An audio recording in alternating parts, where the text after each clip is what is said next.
Baiklah, kita langsung mulai saja materi pertama kita, yaitu logika, algoritma, dan flowchart. Siapkan buku catatan dan pena kalian, kemudian materinya bisa kalian download di Classroom. Oke, kita langsung mulai saja ya. Logika, saya akan jelaskan mengenai logika ya. Nah, ini dia. Logika berasal dari kata logos yang bermakna hasil nalar yang diutarakan dalam kata dan dinyatakan dalam bahasa. Wah, pasti maksudnya ya, kita sering ya dengar logika. Kamu mikir nggak sih logikanya aja ya? Nah, kadang kita suka dengar kalimat seperti itu ya.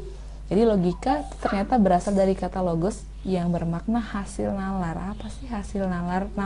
Nalar itu adalah sebuah pemahaman ya. Ketika orang ngomong, kamu nalar nggak sih? Artinya kamu paham nggak sih gitu. Makanya nalar itu disebut juga paham.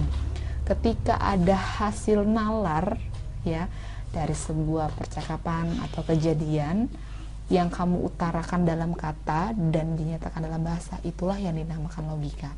Ketika kamu berpikir, kamu mulai berpikir dan kamu menemukan pemahaman, dan pemahaman itu menghasilkan misalkan sebuah kesimpulan atau sebuah pernyataan, yaitulah yang dinamakan logika. Jadi logika, saya ulangi, berasal dari kata logos, artinya yaitu bermakna hasil nalar atau hasil pemahaman yang diutarakan dalam kata dan dinyatakan dalam bahasa. Itu logika. Kemudian selanjutnya di paragraf berikutnya ada pernyataan lagi. Seseorang dapat mengungkapkan kebenaran berdasarkan penalaran logis.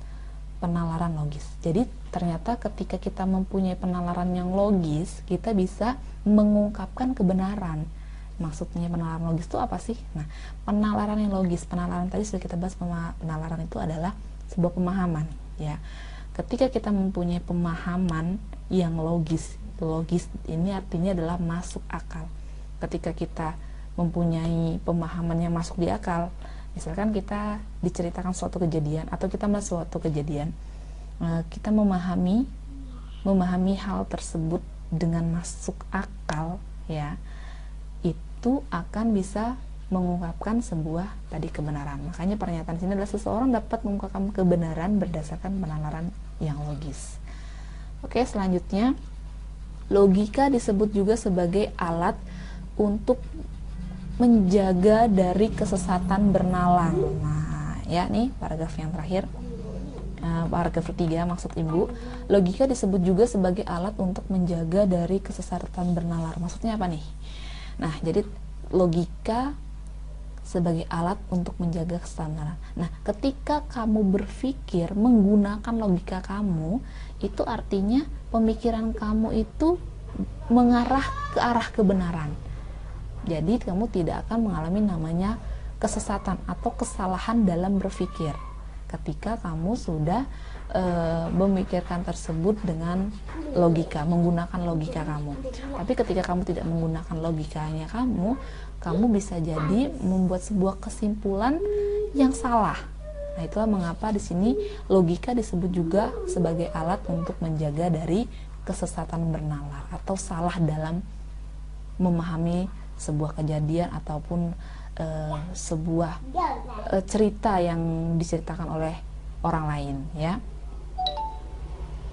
Saya ulangi lagi, jadi logika itu berasal dari kata logos, artinya tadi bermakna hasil nalar ataupun hasil dari sebuah pemahaman yang kamu utarakan dalam kata dan dinyatakan dalam bahasa. Itu yang namanya logika. Dan yang kedua, logika ini bisa mengungkapkan sebuah kebenaran. Jadi logika bisa mengungkapkan kebenaran jika tadi kamu bisa berpikirnya tadi, bernalarnya tadi yang logis atau yang masuk di akal. Lalu yang baris ketiga atau paragraf ketiga, logika sebagai alat untuk menjaga agar kamu bisa mempunyai nalar yang benar ya.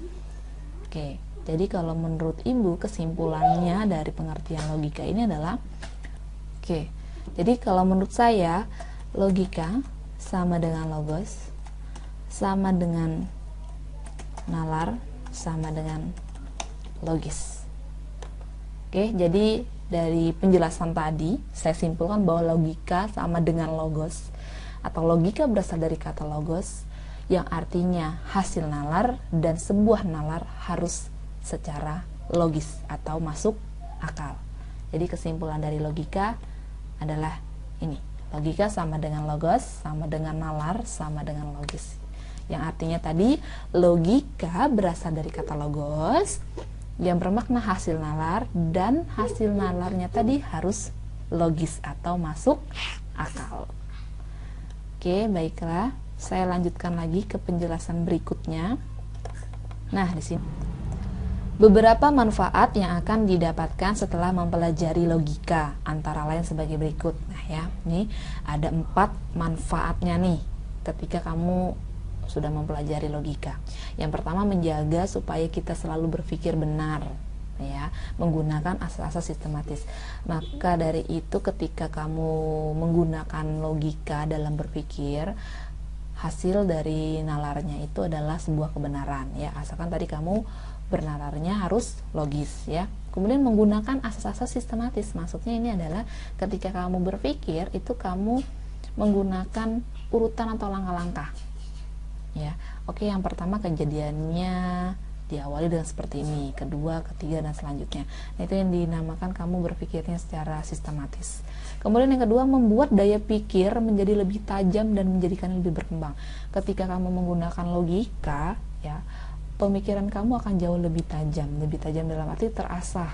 Oh iya, ketika kamu sedang berbicara dengan seseorang, kemudian kamu mendapatkan sebuah informasi ataupun melihat sebuah kejadian, secara otomatis pemikiran kamu, daya pikir kamu ketika berpikir menggunakan logika akan jauh lebih tajam dan juga menjadi lebih berkembang. Kemudian yang ketiga, membuat setiap orang berpikir cermat, objektif, dan efektif dalam berkomunikasi. Nah, ketika sudah menggunakan logika, otomatis kamu berpikirnya secara cermat. Kamu nggak asal dalam menyampaikan hasil nalarnya kamu. Kemudian objektif, ya. Kemudian kamu lebih objektif lagi, dan juga efektif dalam berkomunikasi. Jadi kamu tidak berbicara panjang kali lebar yang jadi tidak efektif. Kamu ketika sudah berpikir menggunakan logika, otomatis kamu akan efektif dalam berkomunikasi. Kemudian yang keempat, yaitu meningkatkan cinta kebenaran dan menghindari kesesatan bernalar. Nah, ini yang terakhir nih, meningkatkan cinta kebenaran. Maksudnya apa nih? Jadi ketika kamu sudah berpikir menggunakan logika, pemikiran kamu ingin menghasilkan sebuah kebenaran, ya, dan kamu menghindari kesesatan bernalar, atau kamu tidak ingin berkesimpulannya jadi salah, ya. Misalkan kamu sedang menerima sebuah informasi, kira-kira informasi ini benar atau enggak, ya, kamu berpikir secara logikanya, dari mana asal informasi tersebut dan lain sebagainya. Nah, dari situlah kamu akan meningkatkan rasa cinta tadi terhadap kebenaran, dan tadi menghindari sebuah kesesatan bernalar. Jadi orang yang tidak menggunakan logika dalam pemikirannya, dia pasti sering sesat dalam bernalar atau dalam memahami sebuah kejadian maupun sebuah informasi, ya. Itulah tadi ada 4 manfaat logika, ya. Ada menjaga supaya kalian berpikir selalu benar, kemudian daya pikir lebih tajam, kemudian membuat setiap orang berpikir jadi cermat, objektif, dan efektif. Kemudian yang terakhir yaitu selalu ingin menghasilkan sebuah kebenaran atau meningkatkan cinta terhadap kebenaran, ya, dan menghindari sebuah kesesatan dalam bernalar. Oke, saya harap paham, ya, tadi sudah mengenai logika yang kita bahas, kemudian manfaatnya. Lanjut lagi di bawah, di sini ada penalaran untuk penarikan kesimpulan. Jadi sebuah penalaran tadi itu berfungsi untuk menarik sebuah kesimpulan, ya. Nah, di sini ada nih, di sini sebelumnya, salah satu fungsi logika adalah sebagai alat untuk menarik kesimpulan. Makanya dari tadi saya membicarakan tentang kesimpulan. Nah, tadi saya ada kata-kata tentang kesimpulan. Nah, itu adalah sebagai salah satu fungsi logika, ya, menjadi sebagai alat untuk menarik kesimpulan. ketika kamu sudah berpikir menggunakan logikanya kamu, ya, otomatis nanti yang dihasilkan adalah sebuah kesimpulan. Nah, sebuah kesimpulan ini dibedakan menjadi dua. Di sini ada ya, kesimpulan dibedakan menjadi dua. Jadi pola nalarnya bagi dua, deduktif sama induktif. Ya, di sini langsung saja ke contohnya. Deduktif, penarikan kesimpulan yang bergerak dari pernyataan benar yang umum ke khusus. Jadi sebuah pernyataan umum kita buat menjadi khusus, ya. Bagaimana contohnya? Kita baca sama-sama. Yang pertama, yang umum. Semua siswa SMK harus disiplin dan bertanggung jawab. Kenapa dibilang kalimat ini umum? Karena di situ sudah jelas ya, semua siswa SMK, semua artinya membahas secara umum, semua.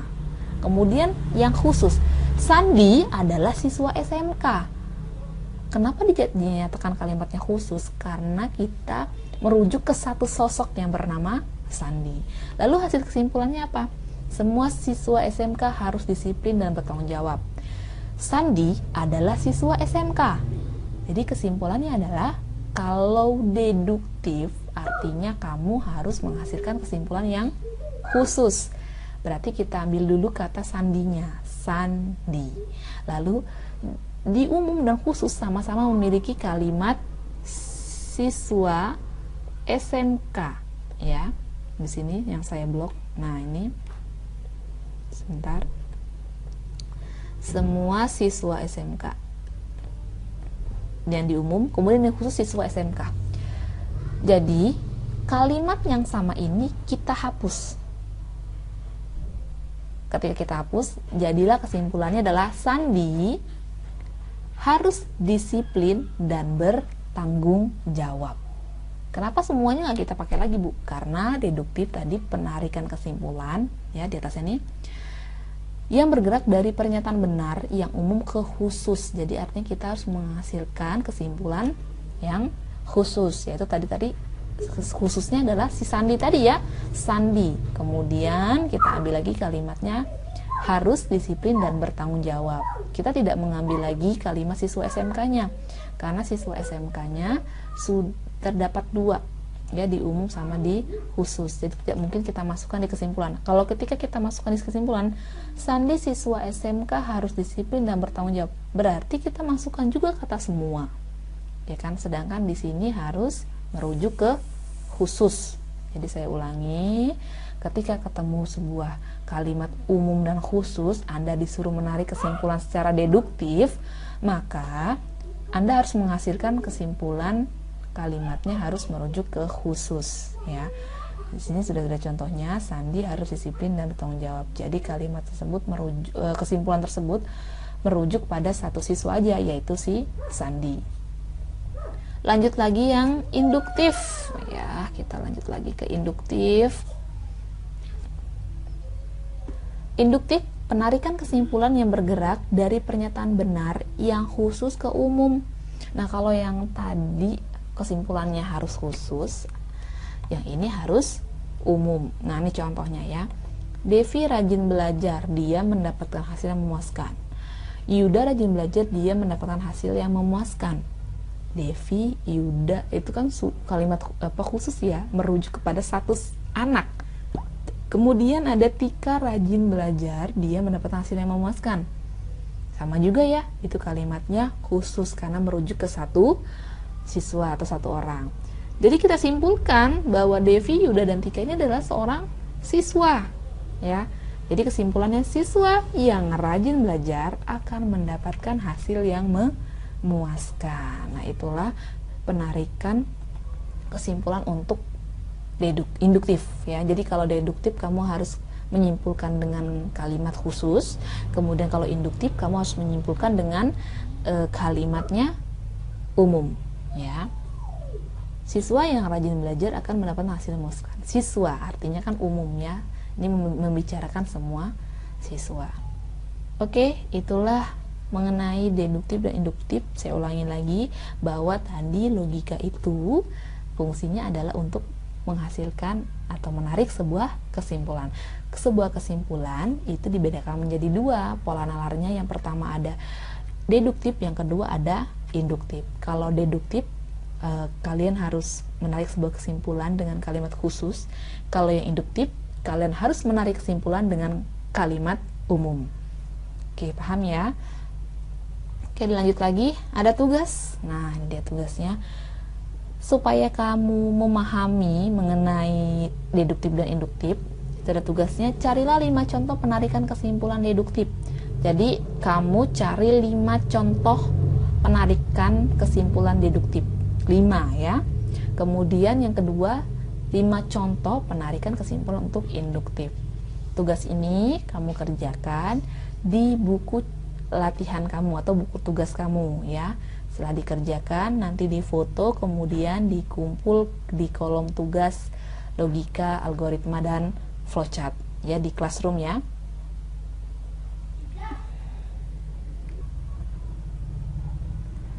Oke, itulah tugasnya. Kita lanjut ya. Tadi sudah belajar logika, kemudian kita sudah belajar bahwa tadi logika itu bisa menarik kesimpulan. Nah, kemudian kesimpulannya tadi bisa berubah deduktif ataupun induktif ya. Sekarang kita masuk ke algoritma ya.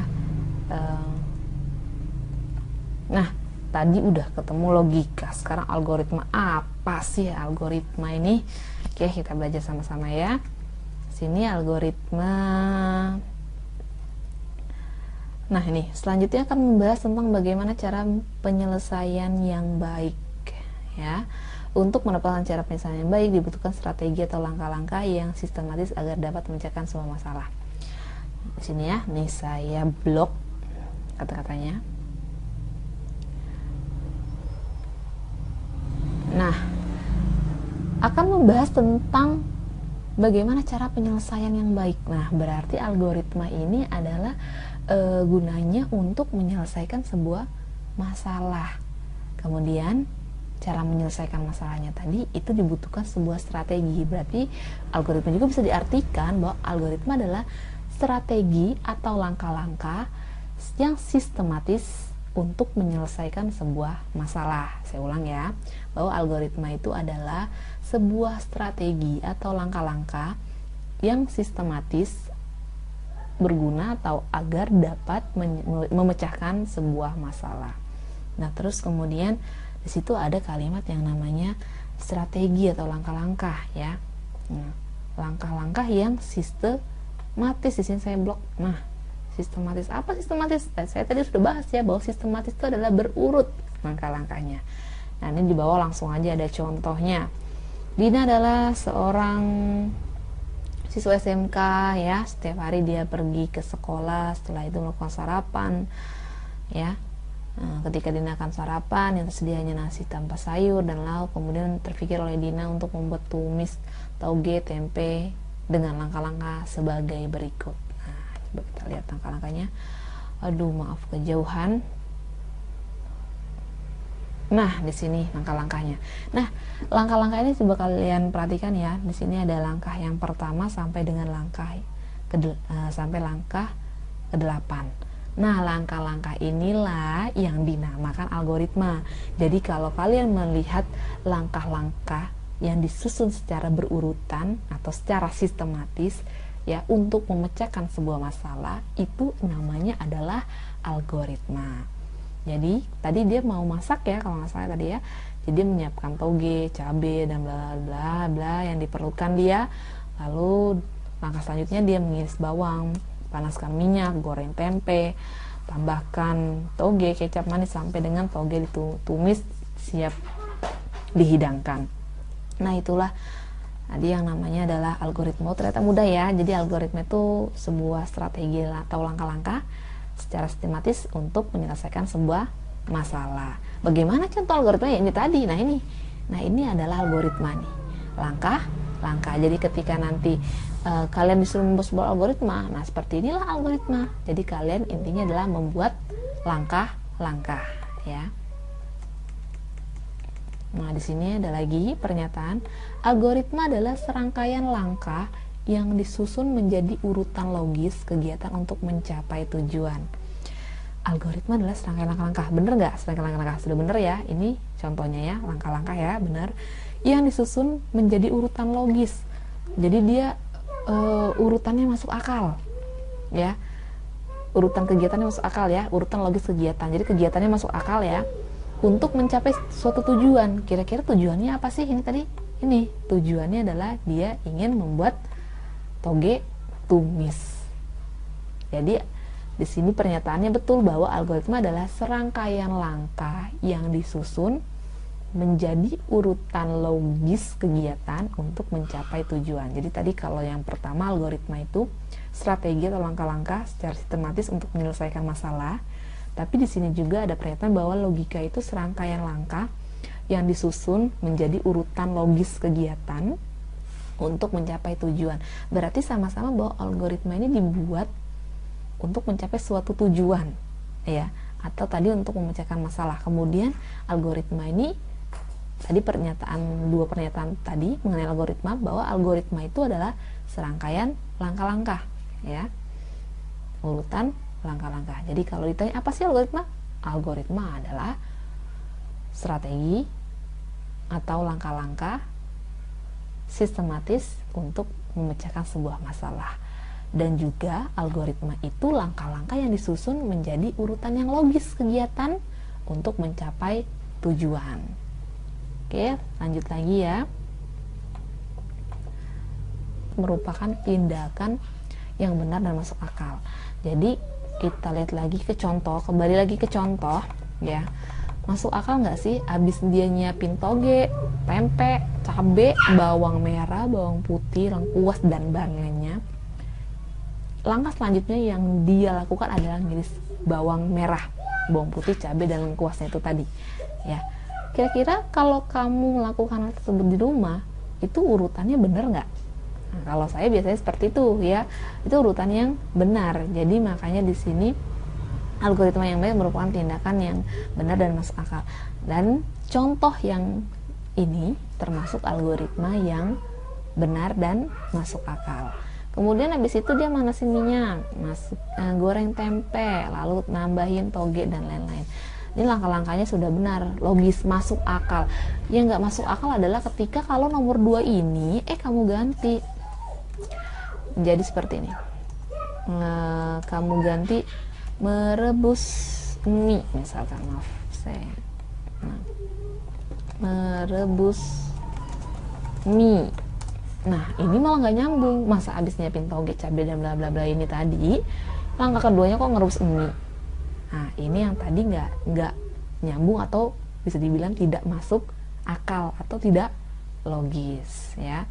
Tapi kalau pernyataan yang tadi setelah langkah pertama ini langsung ke langkah keduanya adalah dia mengiris bawang, itu termasuk tindakan yang logis.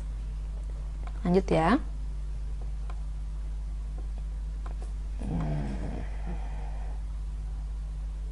Nah di sini selanjutnya bentuk algoritma yang mudah dibaca adalah menggunakan bagan alir. Jadi tadi kita sudah bahas logika, kita sudah bahas mengenai kesimpulan tadi deduktif dan induktif, kita sudah bahas algoritma. Selanjutnya kita akan membahas mengenai bagan alir atau bisa disebut flowchart ya. Bagan alir atau bisa disebut juga dengan flowchart merupakan sebuah bagan yang menunjukkan aliran algoritma dan menampilkan langkah-langkah penyelesaian terhadap suatu masalah. Jadi flowchart sendiri itu adalah sebuah bagan yang menunjukkan aliran algoritma dan menampilkan langkah-langkah terhadap suatu langkah-langkah penyelesaian maksud ibu terhadap suatu masalah. Jadi flowchart ini hampir sama dengan algoritma. Dia adalah sebuah langkah-langkah untuk menyelesaikan masalah. Tetapi ada perbedaannya. Kalau bagan alir atau flowchart itu biasanya dia sebuah bagan. Nah, bagannya seperti apa? Kita bahas lebih lanjut lagi. Untuk ini bisa kalian baca sendiri ya, mengenai terdapat berbagai alasan bagi seseorang untuk menggunakan flowchart. Oke, next. Nah, ini simbol bagan alir. Bagan alir ternyata memiliki simbol-simbol ya. Nah, ini yang saya maksud tadi, sebuah bagan atau sebuah simbol.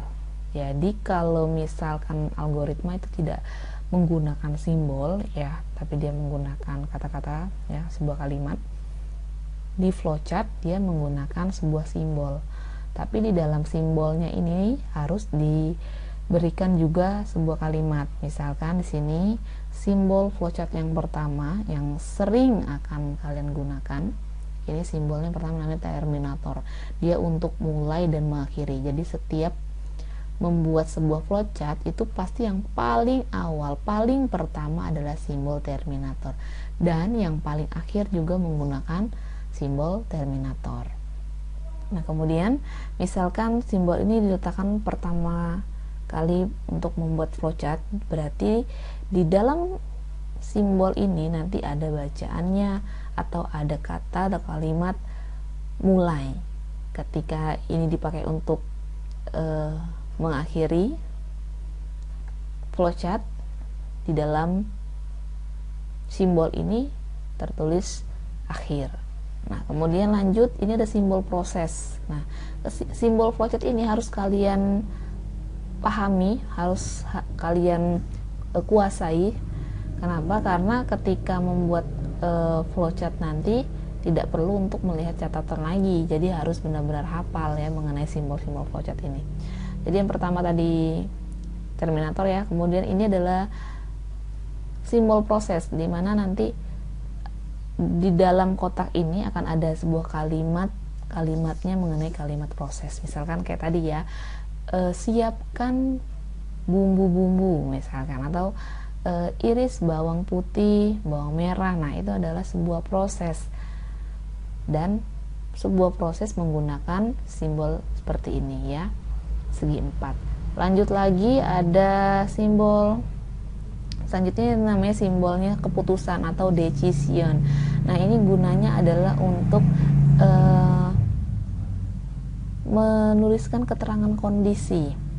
Jadi misalkan kondisinya adalah jika hujan. Nah, jadi ketika misalkan ada yang namanya proses begini, Andi ingin berangkat sekolah.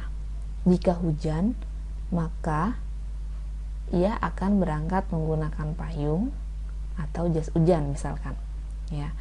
Dan kalimat tadi jikanya tadi itu diletakkan di dalam simbol keputusan ini. Lalu nanti simbol keputusan ini pasti selalu ada cabangnya. Cabangnya ketika iya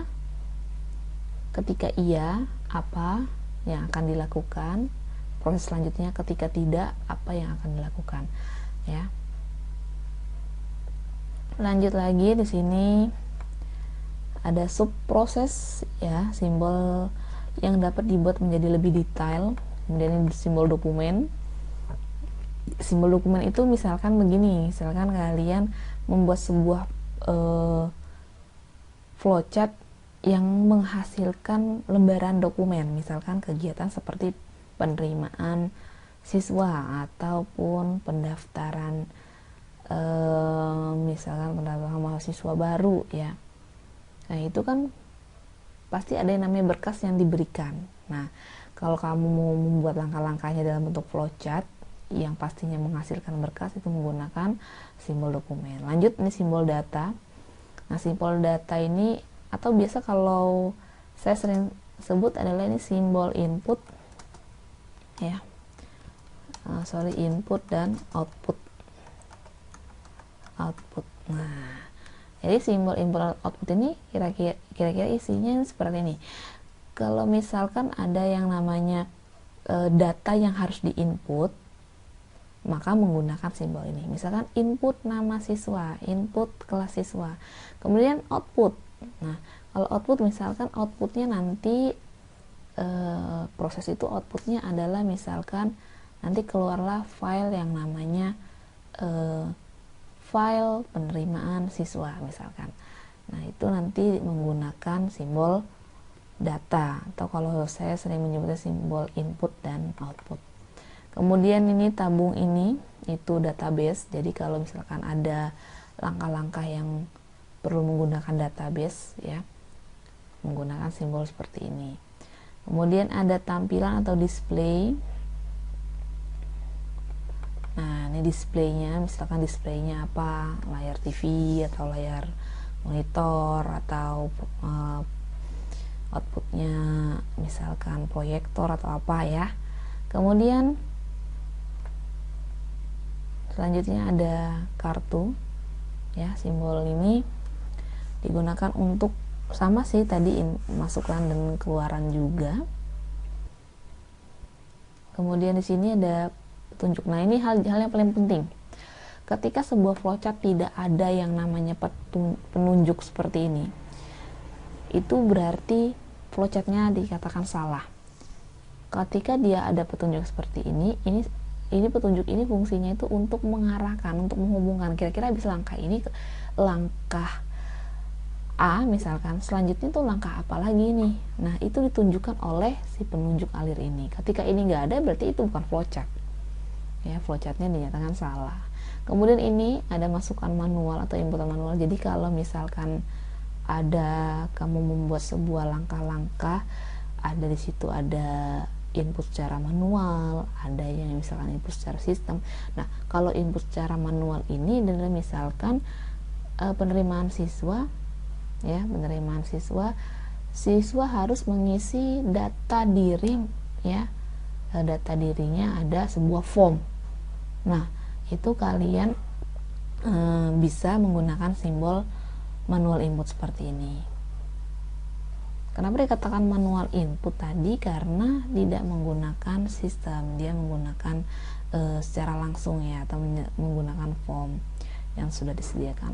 Lanjut ada operasi manual atau manual operation. Simbol ini mempresentasikan operasi yang dapat dilihat secara manual. Jadi operasi secara manual dalam arti kegiatan secara manual ya. Lanjut lagi ada persiapan. Nah, ketika nanti ada langkah-langkah mengenai persiapan, menggunakan simbol preparation. Lanjut lagi ada simbol konektor. Nah, ini juga tidak kalah pentingnya. Konektornya ada dua ya. Konektor ada dua, ada lingkaran dan ini seperti panah ke bawah. Kalau yang lingkaran ini adalah simbolnya digunakan untuk menghubungkan satu halaman.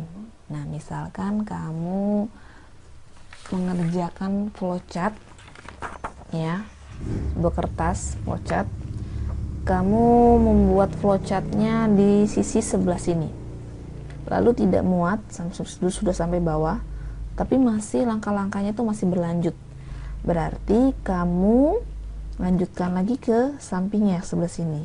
Nah, untuk menghubungkan flowchart yang sudah ditulis di sini ke sebelahnya lagi, itu diharuskan untuk membuat simbol penghubung lingkaran. Di sini dibuat lingkaran dan di sini juga dibuat lingkaran. Nah, ketika dia sudah full, satu halaman sudah full dibuat flowchartnya, tapi masih ada lagi langkah-langkah berikutnya, itu menggunakan konektor yang di bawahnya ini seperti panah, yaitu adalah simbol beda halaman. Jadi ketika beda halaman dikasih simbol yang seperti anak panah itu ya, di sini kemudian dilanjutkan lagi ke lembar yang berikutnya seperti itu. Lanjut lagi simbol anotasi. Nah, anotasi ini sebenarnya simbol yang digunakan untuk catatan. Misalkan ada catatan penting mengenai langkah-langkah itu yang harus diterterakan, itu menggunakan simbol ini. Oke, tadi mengenai simbol-simbol ya.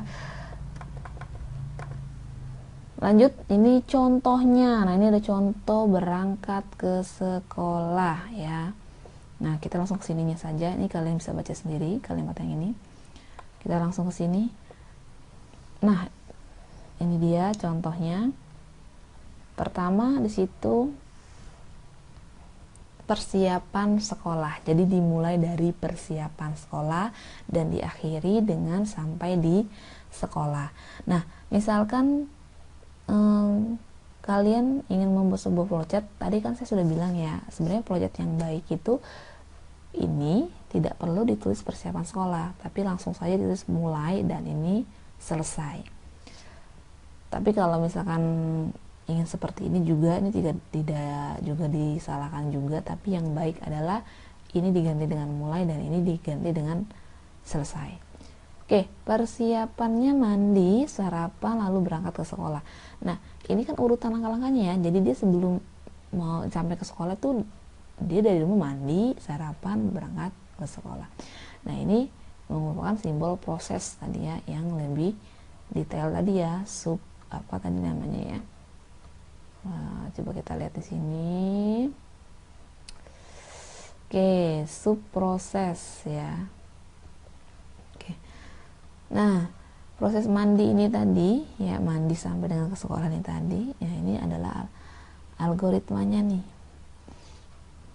ya, algoritmanya sampai dengan 10.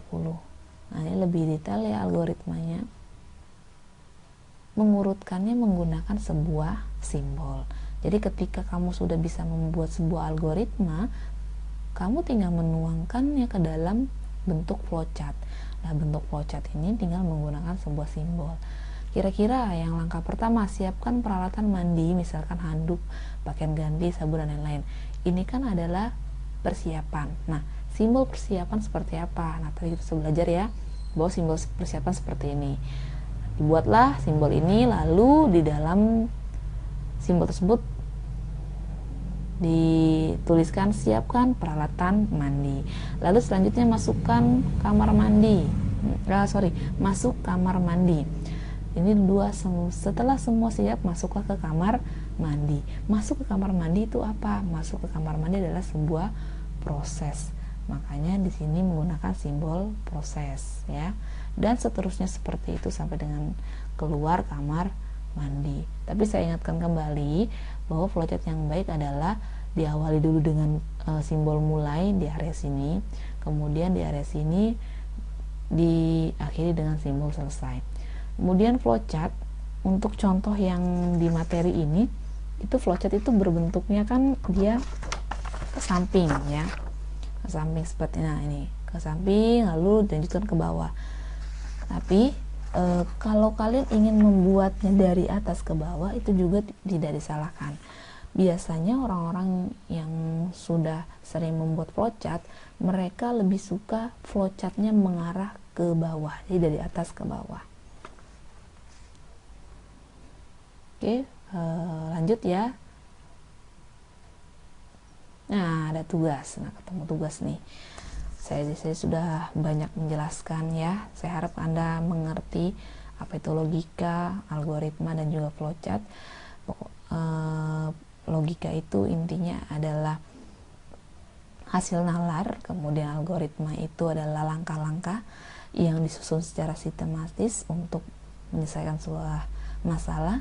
Flowchart pun sama, tapi flowchart itu langkah-langkahnya menggunakan sebuah bagan atau sebuah simbol ya. Oke, di sini ada pernyataan nih ya. Lihatlah makanan pada meja makan tersedia atau tidak. Jika tersedia maka sarapan dapat dimulai, jika tidak ingin membuat atau membeli sarapan. Ketiga, periksa apakah tersedia bahan makanan yang dapat dimasak jika ingin membuat sarapan. Di sini ibu pingin kamu membuat algoritmanya dulu. Maaf, saya ganti ya. Buatlah algoritmanya dulu. Itu kan clue-nya masih belum detail ya, algoritma. Kamu buat algoritmanya dan kamu buat bagaimana flowchart-nya ya. Flowchart.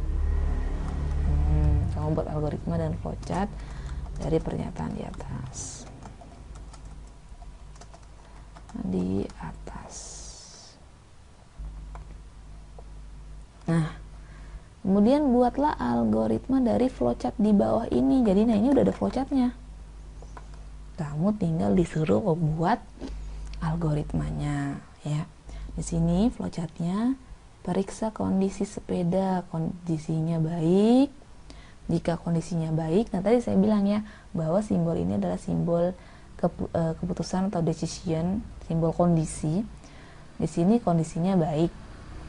Kalau misalkan dia meriksa kondisi sepedanya kondisinya baik, tadi saya udah bilang simbol ini selalu pasti ada cabangnya iya atau tidak.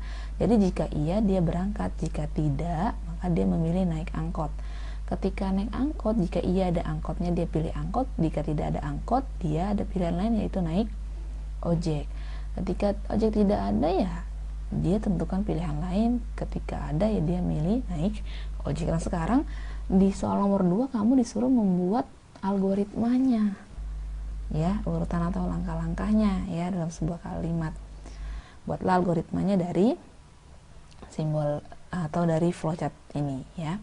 Kemudian yang ketiga, buatlah algoritma berobat ke puskesmas secara detail.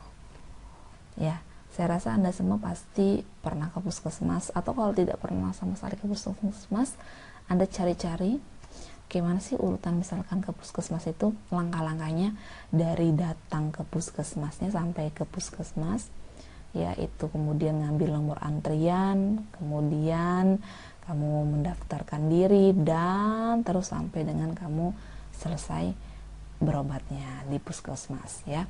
Jadi buat algoritma berobat ke puskesmas secara detail ya. Jika nanti di soal nomor 3 ini kamu membuat sebuah kondisi ya nggak apa-apa ya. Kemudian yang keempat, nah ini kamu disuruh membuat flowchart dari algoritma soal nomor 3. Jadi kalau udah dibuat algoritmanya, dibuatlah flowchartnya ya. Oke, selesai sudah penjelasannya. Jadi saya sudah menjelaskan semuanya. Saya harap penjelasan yang sudah saya jelaskan kepada kalian semua menjadi ilmu baru untuk kalian, kemudian dapat dipahami, dapat dimengerti, dan juga apa yang sudah saya jelaskan ini tidak hanya diingat untuk hari ini saja, tapi diingat untuk waktu-waktu selanjutnya. Kemudian apa yang sudah saya berikan tugas dikerjakan, tugasnya bisa Anda kumpulkan di classroom yang sudah saya sediakan. Tugas Anda selain yang sudah saya jelaskan di video ini, ada juga tugas catatan. Itu tugas catatannya dikerjakan, dicatat di buku Anda. Saya rasa itu saja untuk penjelasan materi logika, algoritma, dan flowchart ini. Kita akan lanjutkan di hari Selasa depan dengan materi baru lagi, yaitu materi Petaminda. Dan saya ingatkan lagi, jangan sampai telat dalam mengumpulkan tugas, karena tugas yang saya berikan ada batas waktunya. Ketika batas waktu sudah habis, Anda tidak bisa mengumpulkan tugas kembali. Dan untuk yang menyelesaikan tugas tepat waktu atau lebih cepat sebelum batas waktu, saya akan memberikan plus untuk yang lebih cepat dalam mengumpulkan tugas. Sekian dari saya untuk hari ini. Saya ucapkan terima kasih. Jaga selalu kesehatan. Saya akhiri. Wassalamualaikum warahmatullahi wabarakatuh.